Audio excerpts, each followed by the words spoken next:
হাই সৰ্বপ্ৰথমে সকলো ইউটিউব ফেমিলিকে মোৰ নৱবৰ্ষৰ শুভেচ্ছা যাচিলোঁ।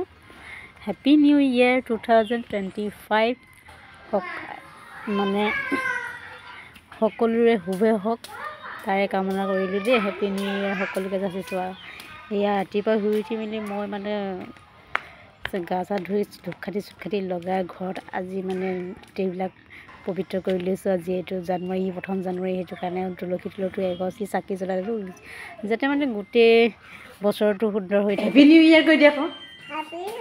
Happy new year. তুমি হেপী নিউ ইয়েৰ 2025।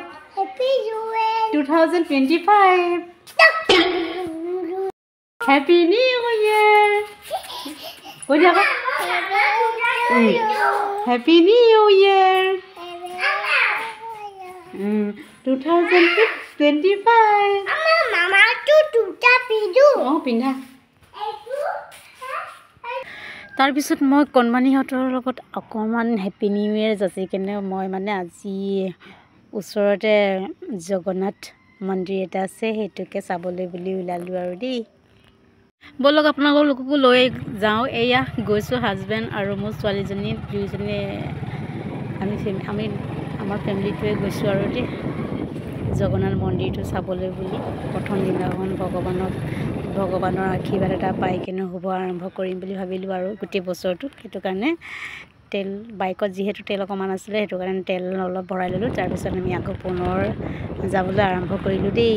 গৈ আছোঁ এতিয়া।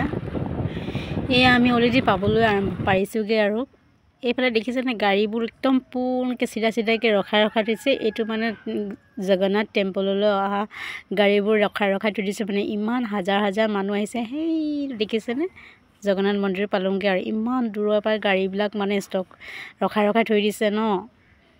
ইমান মানুহ ভিৰ দেখিছে তাই ইটো মূৰৰ পৰা সিটো মূৰলৈ গাড়ী মানে যাবলৈ জেগাই নাই। মানুহ কেনেকুৱা ভিৰ হৈছে দেই। সঁচাই যে জগন্নাথ মন্দিৰটো সঁচাই বহুত পবিত্ৰ স্থান হয়। সকলো এবাৰ আহিব দেই। ইমান ধুনীয়া পবিত্ৰ স্থান। এনেই দেখিয়ে ভাল লাগিছে। ইমান হাজাৰ মানুহ হৈছে দেখিছেনে। এইবোৰ বাইক থোৱা ষ্টেণ্ড দেখিছেনে ক'ত কিমান একদম ইমান ভাল লাগিছে। ইয়াক গেটৰ সন্মুখত পালোঁহি আৰু মই পাই মেলি আমি এয়া ধূপখাতি ল'লোঁ। ধূপখাতি মই ঘৰৰ পৰা লৈ আহিছোঁ। ওচৰতে এইফালে বজাৰ কৰিলোঁ মানে চাকি ল'লোঁ। তামোল মই ঘৰৰ পৰাই লৈ আহিছিলোঁ মানে ধূপখাতিকে অকণমান লগাওঁ বুলি এনেকৈ অকণমান শৰাই এটা পাতি ল'লোঁ আৰু দেখিছেনে। আৰু এয়া ভিতৰলৈ আহিলোঁ। ভিতৰলৈ অহা দেখিছেনে মানুহ কেনেকুৱা ভিৰ। এয়া আৰু পৰিৱেশ মানে গোটেই এৰিয়াটো ইমান ধুনীয়াকৈ থৈ দিছে মানে চাফ চিকুণ এটাই থৈ দিছে। ইমান ধুনীয়া টেম্পল বা দেখিছেনে। এইটো আমি ওপৰলৈ উঠি গৈ আছোঁ জগন্নাথ মন্দিৰলৈ ভিতৰলৈ। মানুহ ইমান ভিৰ দেখিছেনে। ইয়াৰ পৰা একদম তলৰ পৰা লাইন পাতি আছে। আমি যেনে তেনে এইফালে দেখিছেনে শাৰী পাতি আছে লাইন মন্দিৰত সোমাবৰ কাৰণে। এনেকুৱা লাইন পাতি আছে। আমি হ'লেও ইফালে সেইফালে গৈ চাইছোঁ মানে যাতে সোনকালে পাওঁ নেকি বুলি গৈ আছোঁ। ইফালে গৈ চাইছোঁ মানে পাম নেকি যাবলৈ। ইমান দীঘলীয়াকৈ লাইন পাতি আছে নহয় মন্দিৰত সোমাবৰ কাৰণে। যেনে তেনে হ'লেও সিফালে গৈছিলোঁ হ'লেও নাপালোঁ। আকৌ মই মানে লাইনতে ধৰিলোঁ আৰু সিহঁতৰ পিছফালে এয়া লাইন পাতি আছোঁ দেই মন্দিৰত সেৱা এটা কৰিবৰ কাৰণে। ইমান মানুহ দেখিছে না। মইতো চাপৰ মানুহ নহয় একদম মানুহৰ ভিৰৰ মাজতে যেনে তেনে কেমেৰাটো কৰিছোঁ আৰু দেই। সেই কি ধুনীয়া। অৱশেষত যেনে তেনে পূজাটো কৰিব পালোঁ আৰু তাৰপিছত প্ৰসাদ অকণমান দিলে পূজাৰীয়ে ধুনীয়াকৈ। আকৌ মানে গোটেই চাৰিওটো ঘূৰি বুলি ভাবিলোঁ। বহুতখিনি আৰু আছে ন মন্দিৰ ওচৰত সেইখিনি চাবলৈ কাৰণে গৈছোঁ আৰু কিমান মানুহ। এইটো ক'ত লগাম। এইটো হৈছে লক্ষী মা লক্ষীৰ মন্দিৰ হয়। ইয়াতো অকণমান দৰ্শন কৰিলোঁ মা লক্ষীক দৰ্শন কৰিবলৈ আহিলোঁ আৰু এইফালে আহিলোঁ। এইফালে হৈছে কি হয় জানো এইটো নৱগ্ৰহ বুলি কয়। এই নৱগ্ৰহ বুলি কৈছে। নৱগ্ৰহত মানে পাক ঘূৰিব লাগে মানে 3 পাক নহ'লে 7 পাক এনেকৈ ঘূৰিব লাগে। আমি 3 পাককে ঘূৰিলোঁ আৰু মনোকামনা সিদ্ধি হ'বৰ কাৰণে। তাৰপিছত ঘূৰি আহি মানে বাকীবিলাক আহিলোঁ আৰু চাই কিনে। তাৰপিছত বিমলাৰ মন্দিৰ এটা আছে, সেইটো দৰ্শন কৰিলোঁ। তাৰপিছত আমি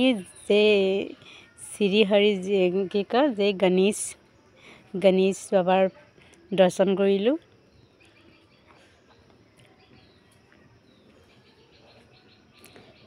এয়া আমি আহি আছোঁ আৰু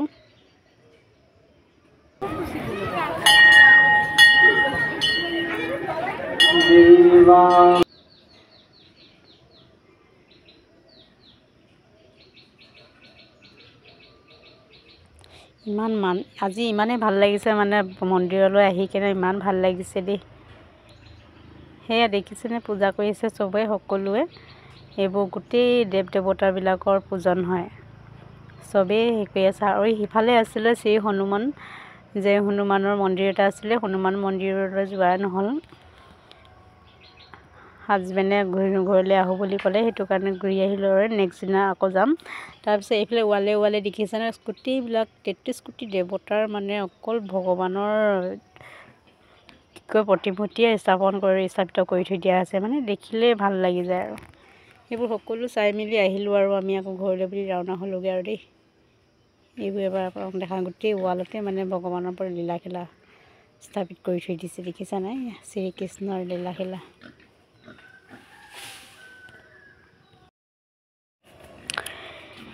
এইফালে আহিলোঁ, এইফালে দেখিছেনে জয় ভোলেনাথ আছে, জয় নাৰায়ণ আছে আৰু ব্ৰহ্মাজী আছে।